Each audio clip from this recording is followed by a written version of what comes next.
What's going on, everyone? So LeBron James. So we're all waiting around for LeBron James to make his debut. Lakers have the game against the Utah Jazz, in which they will play on the 18th. That will be their next home game, right? Coming off of a 5-game road trip. Then you look to play the Jazz at home on the 18th. Then you get 5 days off. And then on the 23rd, you go back to Utah, to Utah, because the first game, like I said, is at home. But then you go to Utah on the 23rd to play the Jazz, and then you finish off with the Jazz, the Clippers, Mavs, and the Pelicans. All are very winnable games for the Lakers. But do they, for LeBron, bring him back for the Jazz, the first Jazz game, that first home game? You just got to imagine if they're going to bring LeBron back, they probably want to bring him back at home, not on the road, right? So that way he kind of has the crowd, he can kind of get into what he wants to get into. His first game back, right? I expect him to probably need a couple games to kind of get his legs under him. We even saw it last year when he missed some time. Kind of needed, about a handful of games to really kind of get back to being LeBron. And he hasn't played at all this season yet, right? So, he's somebody that's going to need time to kind of work into it. Again, he's not 28 anymore, right? Now, he's smart enough and talented enough and still good enough to where, I'm not saying he's going to be out there looking like a total scrub. And it's like, man, maybe he should be playing in the G League, right? I don't think it's going to be anything, extreme like that. But as far as him being, the explosive LeBron that could be the best player on the court on any given night, that might take a little while, right? There might be a little rockiness, a little bit of a hiccup, a little bit of a learning curve, turnovers, like things like that. So, I just want to put reasonable parameters. Look, maybe he comes out and game one, he's, 25, 8-8, and we're all just like, yep, okay, he's LeBron, right? Like, and there's no ands, ifs, questions, buts about it. I mean, a great way to start would be against the Jazz, right? Like, you're talking about a team that we should be able to beat, and LeBron should be comfortable out there and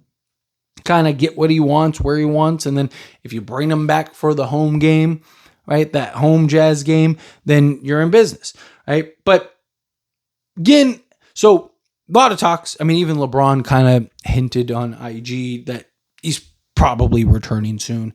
You're getting a lot of reports and stuff like that from, Kobe Price, various others that like, hey, LeBron is, we're as soon as next week saying like, hey, is tonight the night that LeBron makes his debut? LeBron seems ready, seems good. He did 2 practices with the G League affiliate. Remember, he stayed back from the road trip so he could get reps and play some 5-on-5s and stuff like that with the G League affiliate. Didn't play in any games or anything like that, just the practices, but was able to get some practices, able to get some reps, able to do some of those things. And so far, from what the reports came out, he looked good. He felt good. There was no kind of lingering issues or any, nerve issues or anything like that after that. The sciatica issue should be, or at least looks clear. Now, a couple things. One, keep in mind, big difference between the G League and the NBA. Just talent level, skill set, the athleticism. There's a lot of factors between the G League and the NBA. And I'm talking even from a practice level, because obviously he didn't play any games. The other thing is, too, it's a big difference between running 5-on-5 scrimmages and practicing, practice, we're talking about practice, right? And an actual NBA game, right? And the wear and tear and the running back and forth and the pace and all those things that come with it, right? So, the real test will be after a couple games. How does LeBron feel? But there's 2 ways that, in my opinion, the Lakers could look at this. Hey, let's get him back on the first home game, against the Jazz. And then, he can start gearing up, right? Missed enough games. He missed 14 games, right? Like, ideally, let's hope he can play the 65, all that stuff. If you're the Lakers, right? The other side of that is, because he didn't play in the road trip. If you if you don't let him play that Jazz game, then he gets 8 days off from that final road trip game. So there's only one game in between. So he'd miss 15 games, but you'd give him another 8 days off, right? So to me, I do think that there is an argument to be had in that. You could have him miss because the last 3 games, well, really last 4 or next 4 after those Jazz stints are the Clippers, the Mavs, the Pels, and the Suns when you get into December. All 4 of those are home games. So you got a 4-game homestand. You could, if you wanted to, bring him back for that homestand. So basically have him miss the 2 Utah games. He misses the home Utah game, misses the away Utah game, and then Clippers, Mavs, Pels, and Suns is when he makes his return all at home, to where you're trying to rattle off those wins. Obviously, you want to get him, ideally, if you can, as many games as possible. You want to bring him back as soon as possible, because the sooner you can bring him back, the more games he gets, the more chemistry he can start building with Luka and Austin Reeves and all these players. The more comfortable he can get out there, the more he can get his legs under him, and kind of start to fill out and carve out his role. The coaching staff and all that stuff can really kind of start to piece together what they want to piece together and how they want this to look out there with LeBron, Luka, Austin Reeves, and whoever else who's going to be the starters, right? Like, there's a lot that when LeBron comes back that they're going to have to kind of figure out, work through, kind of navigate during his return and throughout the course of the regular season. As far as LeBron in his return, one, I don't think he's going to come in immediately and just be like, hey, give me the ball and get out of my way type thing.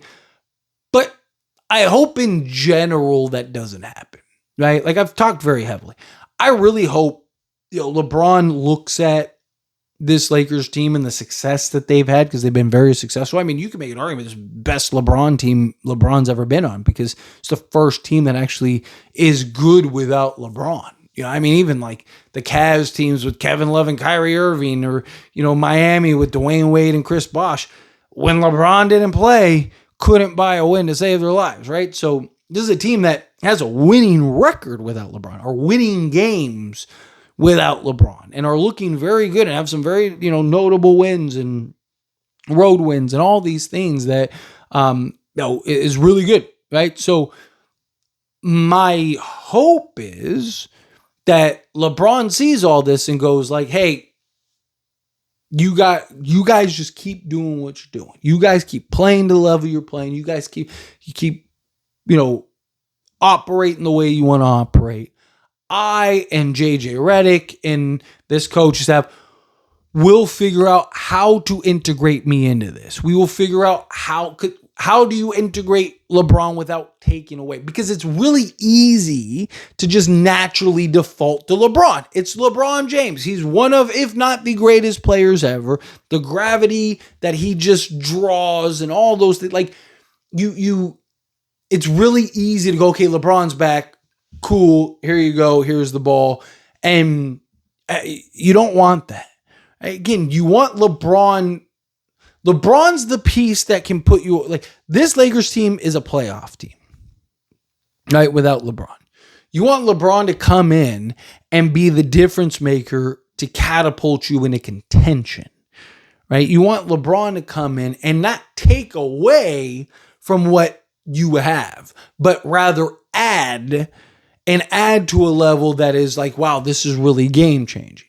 Right? That doesn't mean he's not going to be on ball at times. It doesn't mean he's not going to, on any given random night, drop 30. Like, he's still going to be, in a lot of ways, LeBron, I imagine. But do it within the actual system and offense and all that stuff. Play more off ball, which I think LeBron even knows, because, he even said himself all offseason, all he did was work on his catch and shoot 3-point shooting. Right? That all offseason, all he was doing was just, working on what you need to play off ball. Right. So, LeBron has talked about on Mind the Game and all these various platforms that, like, hey, I need to let Luka and Reeves be Luka and Reeves. Let those two be them. And I will I will play off ball. I will do these things. It's something that LeBron's always wanted. And it's something that, at this stage of his career, at his age and all that stuff, it's what's best for him. Like, in all honesty, right? Like, this is really good. Like, I've talked about 35-year-old LeBron, this might not work. Right? But this stage of LeBron, you're 23, age 41, like this LeBron, like he couldn't ask for a better situation where you have two guys in Luka Doncic and Austin Reeves who are playing at a very high level and able to make plays and handle the ball and take pressure off of LeBron. And LeBron kind of just come in and let them do the heavy lifting, let them do the dirty work, reap the benefits, be high, a high, percentage. I think this will be one of his better efficiency seasons. Buy in on the defensive side, help rebound, do the dirty work, and let's go try to win an NBA championship. But anyway, as always, this is a discussion. Past question you. Let me know your thoughts and opinions down in the comments. That being said, if you haven't liked this video, hit that like button. Helps me out. So we enjoy these types of videos, and I truly appreciate it. Not subscribe channel, hit that subscribe button. Turn on the bell notifications. Appreciate y'all. See you in the next one. Thank you.